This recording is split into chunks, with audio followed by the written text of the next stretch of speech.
Okay, so as my near pratfall suggests, a little nervous. I haven't given many talks. Last one in Kyoto, I ended up talking about the Gothic paranoia and the picturesque romantic racialism in Benito Cereno, even though I was supposed to be talking about 3 Hawthorne short stories. As you can see, I have 48 slides. We're not getting through them all, okay? But I basically, okay,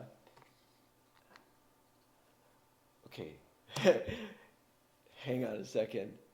I'm going to have to figure out how to manipulate both my slides and the thing here. Okay, so I'm going to start off with a little notice. And I want to talk a little bit about my motive for giving the talk. And, 30 years ago, I saw Twain as a solution to some of the problems that I was trying to identify in Hawthorne. And obviously my views have changed over 30 years. And this talk is going to maybe try to look at possibilities and problematic natures of both of them. 30 years ago, even close to 40 years ago now, the race in American literature movement was getting started. And one of the primary impulses was especially in the antebellum period, trying to find authors who, could be admirable, who we could feel good about. And I purposely chose Hawthorne because, he's not an easy author for us to feel good about, and he's troubling and he's problematic in many ways. But what happened as I was working on that dissertation on race in Hawthorne, I started getting much more interested in later writers who, again, to me, were more admirable, who were more, whose racial politics were better than Hawthorne's. And so I gave a talk at NEMLA, 1994, invoking the whole Nancy Kerrigan, why race, why now, why? Kind of like criticizing Hawthorne scholars, almost like kind of panicked response to the race in American literature movement, and then going back and pointing to previous generations of Hawthorne scholarship that really did get involved and really did get into the complexities of his anti-abolitionism, his critique of reform movements, but also some of the possibilities in his fiction, and was kind of calling on Hawthornists to, kind of return to that tradition and meet the moment. And thank God in the last 30 years, many Hawthornists have. I think today I'm going to go, to the heart of Twain country and, maybe like Anne, kind of like try to throw a few grenades into the conversation, perhaps. As far as moral, the moral of this story is that heraldry is all the rage, kids. It's about identity and identification, about eminence, about prominence, about privilege, entitlement, pedigree, heredity, genealogy, inheritance, legacy, legitimacy and illegitimacy, distinctions and properties and possessions and honors of various kinds. Of course, it's about status, class, gendering, racialization.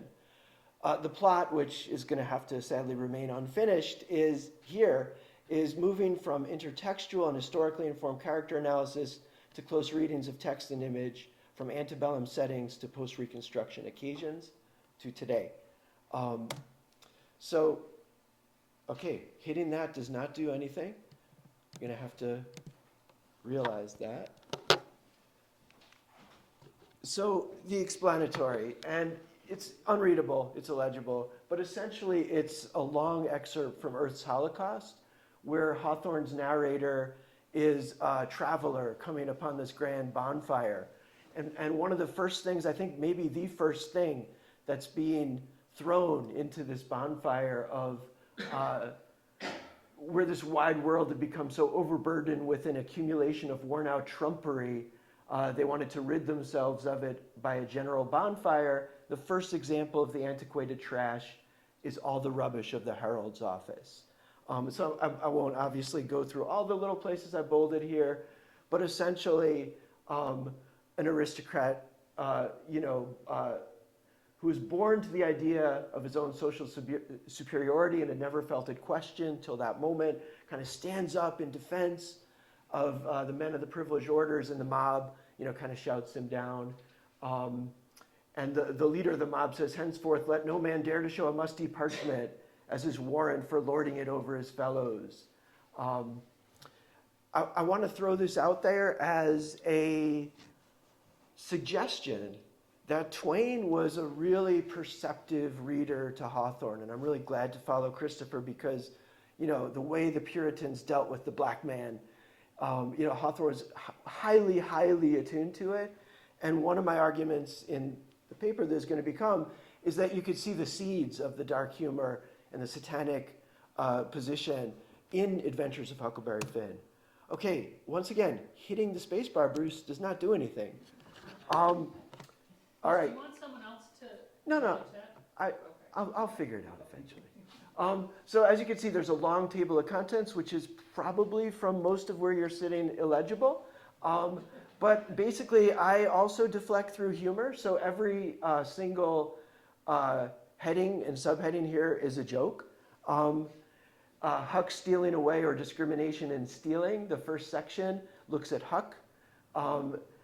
And Tom's liberality or escaping properly looks at Tom.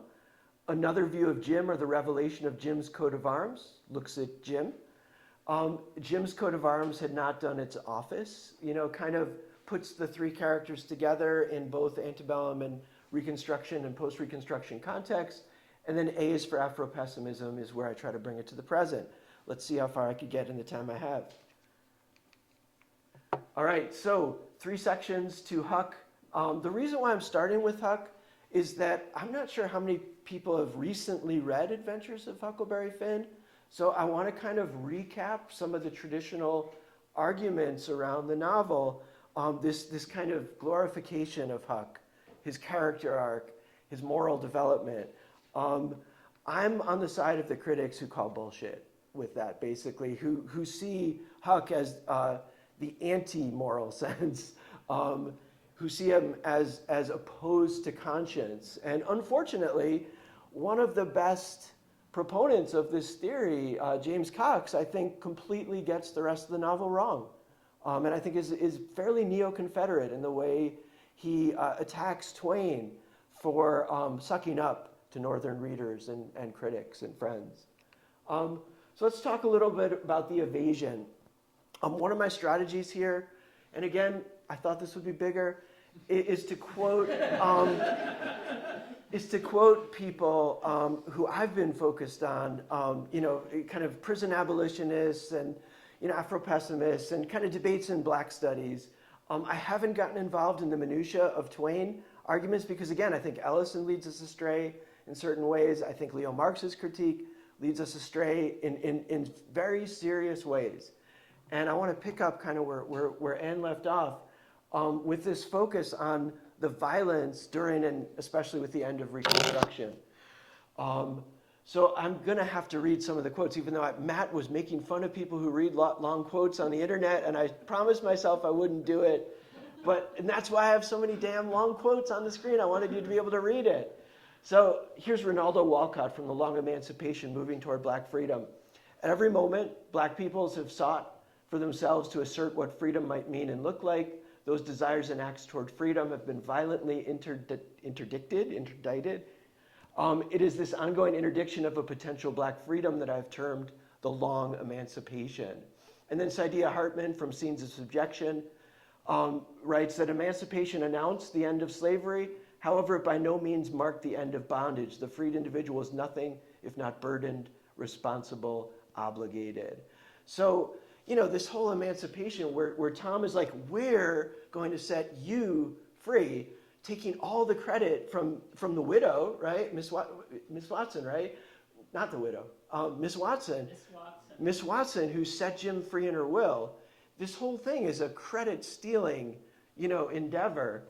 And Huck is right into it. In fact, Huck's notion of freedom is floating free on the raft, easy and comfortable. Otherwise, how could he ever say, now, old Jim, you're a free man again? and I bet you won't ever be a slave no more. That kind of naivete, right? Where Huck somehow imagines that if we could just go to the end of the Mississippi, everything's going to be fine. As long as, the king and the duke don't show up again, or the worst king and the duke don't show up to steal Jim and sell him into a worse form of slavery. Tom, the revelation at the end, right? What I do here in these quotes is just collect all the places where the boys try to draw out this long emancipation, right? And these are famous quotes, so I'm not going to go over them in any detail.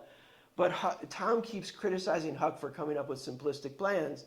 He comes up with elaborate plans that draw it out. It could be twice as long. It could be a couple of years.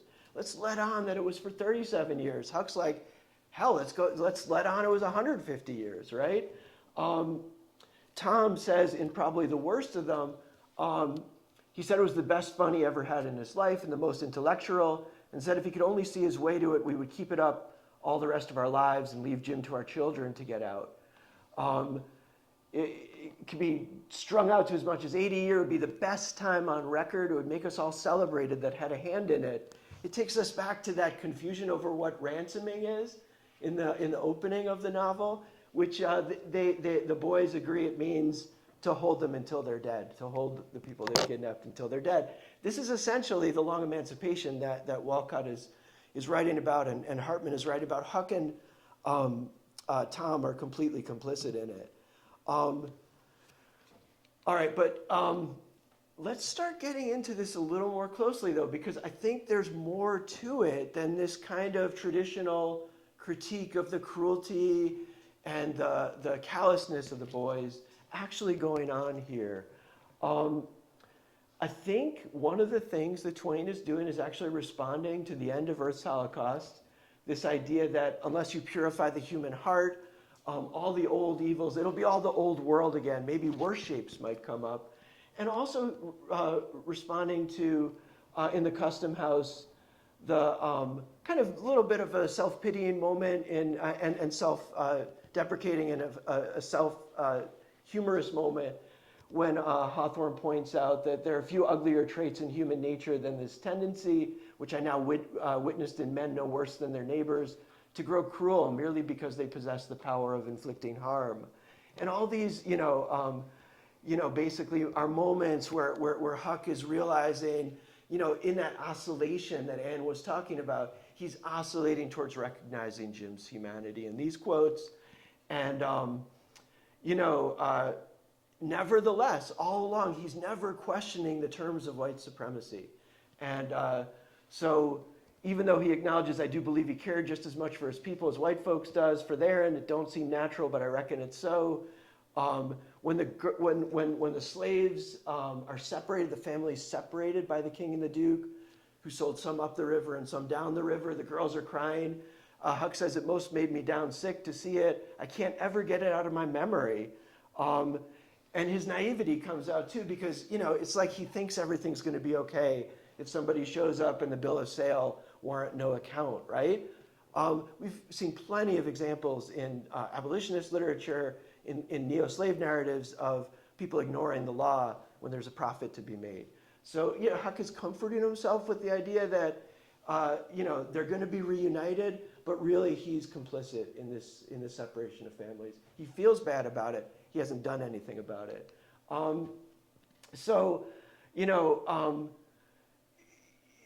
He also condemns himself for trying to steal Jim out of slavery. He never questions that equation of slave as property. Again, I think of this as both a response to the problematics that Hawthorne was laying out, but also the famous and infamous end of Harriet Beecher Stowe's Uncle Tom's Cabin, where she says you just need to feel right.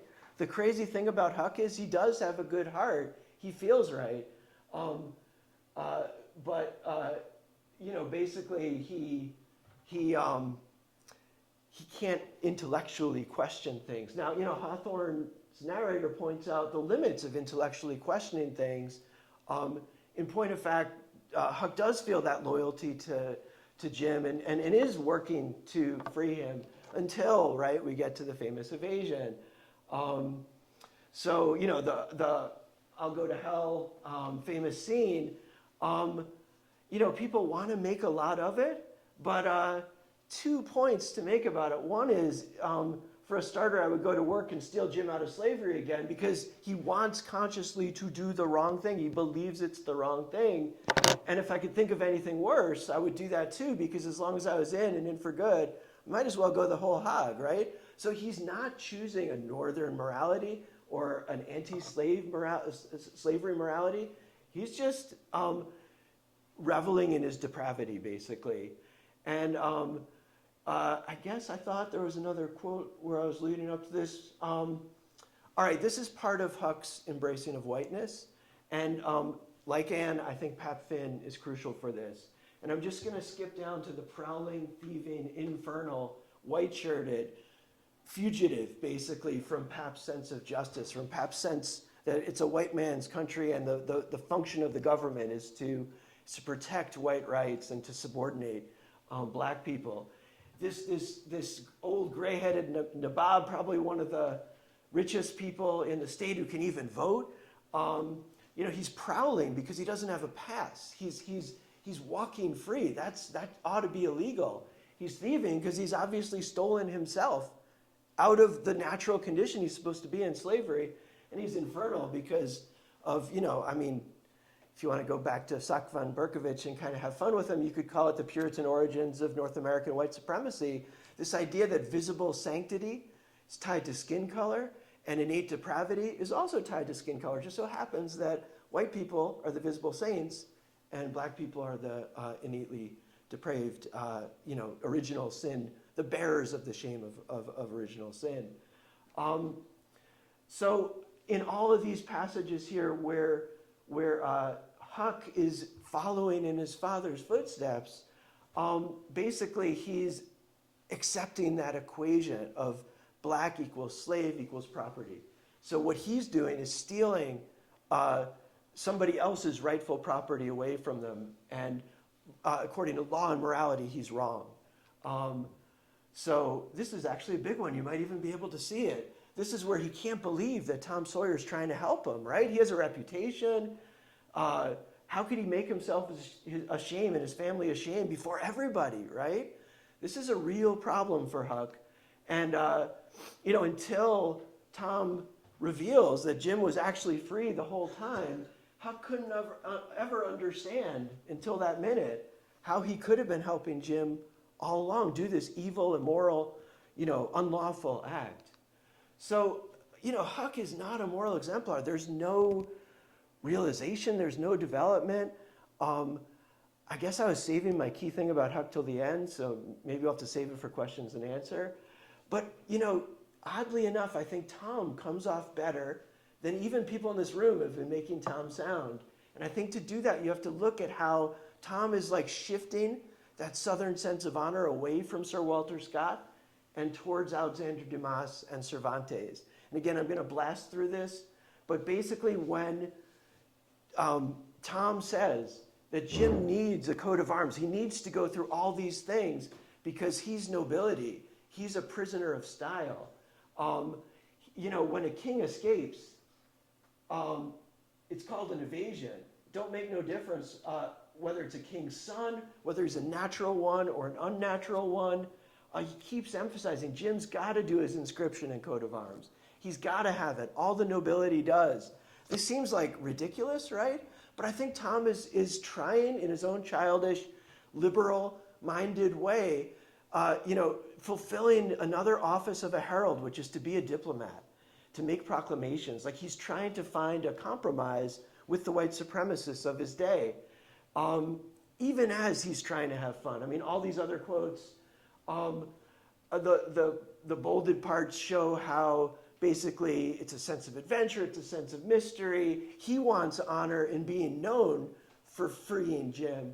But also, if you look at the underlined parts, and I'm happy to share the slides later as a PDF so you could kind of follow along yourself at home, he also wants it for Jim. Like he wants Jim to be seen as a hero. So he's not just like stealing Miss Watson's clout, he's doing it for a good purpose, right? He's trying to elevate Jim, right? Like this nobility thing. He's a state prisoner, unjustly imprisoned, like the Count of Monte Cristo. And going back to Anne's talk, right? What does the Count do when he finally escapes? Retribution, revenge, murder. He cleverly, makes people pay for what they did to him, right? He recants eventually, right? But he after getting his revenge, right? So that idea of like suppressing the desire for freedom, Twain only has Tom focus on parts of the Dumas story. But again, what kind of a show would that give him to be a hero? Tom believes that he could turn Jim into a hero by doing all these things.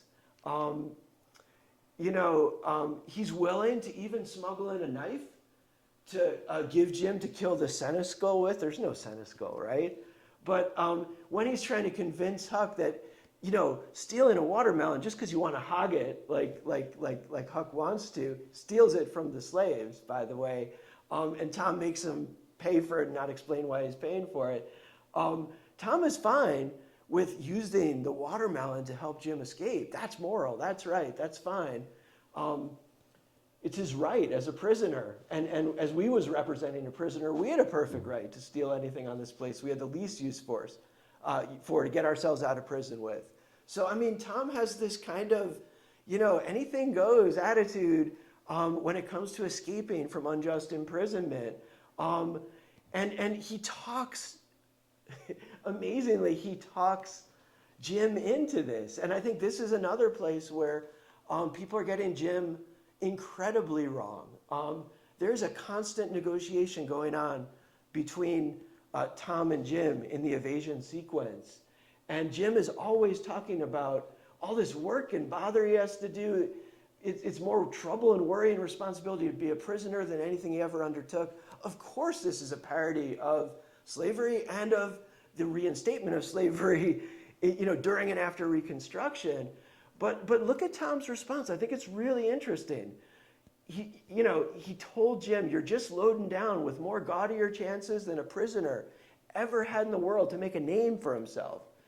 And yet he didn't know enough to appreciate him, and it was just about wasted on him, right? To make a name for himself. This is part of what the herald's office is. The job of the herald is to give somebody a pedigree, a genealogy, legitimacy, honor, right? Tom is in his own crazy racist, maybe not even racist way, like he's acknowledging the racism of the community he's in.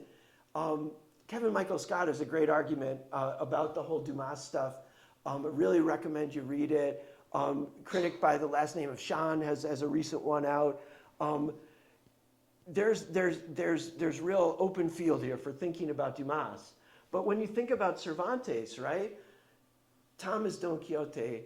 Huck is Sancho Panza. Jim is Dulcinea, right? And so all these side comments from the princess who's being rescued in this worst possible way that Jim makes, and these sardonic comments that Sancho Panza makes in the name of realism and pragmatism and efficiency. Again, Tom comes back to this quixotic quest to give Jim a name. There's more glory to be gained in your being the first to ever try it than any other way you could ever think of to save your life. Jim is like drawing the line at bringing an actual rattlesnake in to tame, right? Because that's what the noble prisoners have to do. And Tom gives in this moment. It's a little deflated by again, Jim saying, "I never knowed before it was so much bother and trouble to be a prisoner." And Tom's response, "Well, it always is when it's done right." Right? It goes back to that Reconstruction minstrel kind of humor. But there are these moments where Dulcinea speaks back to Don Quixote. Tom keeps emphasizing all the best authorities. You got to follow all the best authorities. It's unregular to do it any other way. And he promises Jim at the beginning that not to be in the least afraid. We would see that he got away, sure. So Jim said it was all right. Like Jim consents to this. He agrees to this, as we see in the previous slide, right? Jim could have left at any time. He threatens to leave. That's what allows him to negotiate with Tom, that threat to leave. At the end, Jim gets $40. And, this is, I think, the last scene where Jim appears in the novel. I think it's again, evidence of Twain, kind of like containing the revolutionary impulse that Jim could represent through this kind of minstrel humor. But at the same time, the superstition, Huck shares that superstition, right? Like it's a common culture of superstition. And what does Jim do with his last words but tell Huck, I told you so. I predicted I was going to be a rich man with my hairball, and look, I'm a rich man. Completely, Mark Twain completely evading the fact that, a few lines later, Jim reveals, right, that Pap is dead and that Huck's money is safe. Tom has $6,000 plus. If they were really serious, they could have bought Jim out of slavery. They could have bought Jim's family out of slavery. It is a boys' game. Like it's that seesaw. Tom is trying to do the best he can with the materials he has, and he's trying to use this coat of arms to, elevate Jim. But in the course of doing it,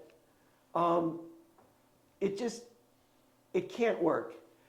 Tom's fantasy here, that Huck asks him, what was his idea? If it had gone as planned, how is it supposed to go?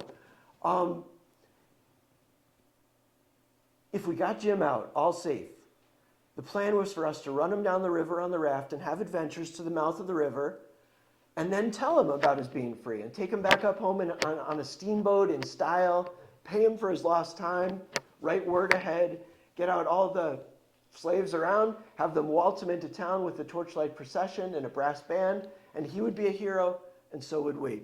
Thank you. But Huck's sardonic, Sancho Panza comment, I reckon it was about as well the way it was. So Huck realizes here at the end, neither his plan nor Tom's made the slightest bit of sense. The further south you go, the worse things get for Jim.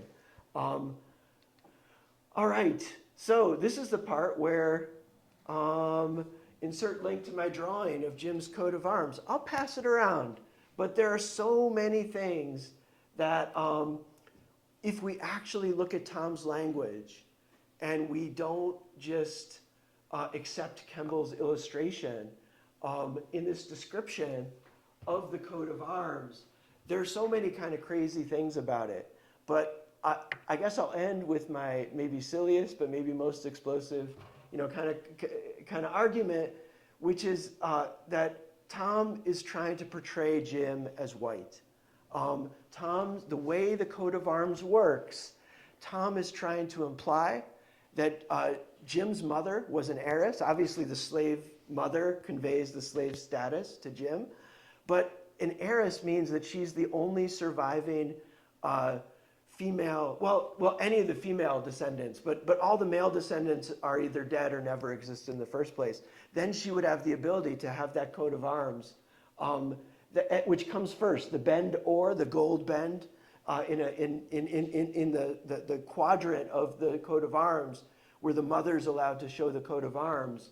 Tom is also just calling Jim a bastard. And Percival Everett recognizes that in the first three words of James are sending the compliment right back to Huck and Tom. But the point is, in Tom's mind, the point is he's trying to say Jim is literally of noble birth.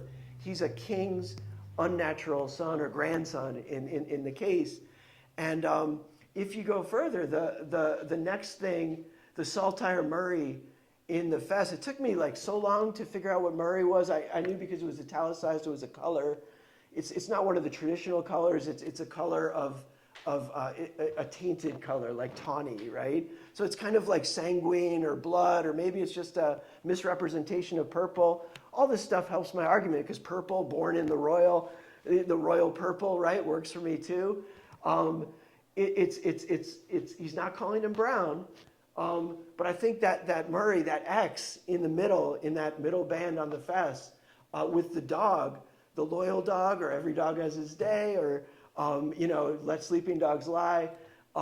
There's something here about creating an image of Jim with slavery embattled underneath the dog's paws, and yet those three lines that are really hard to visualize, three invected lines on a field azure with the nombral points rampant on a dancent indented. It doesn't make any sense unless you imagine those lines as bars in front of the dog.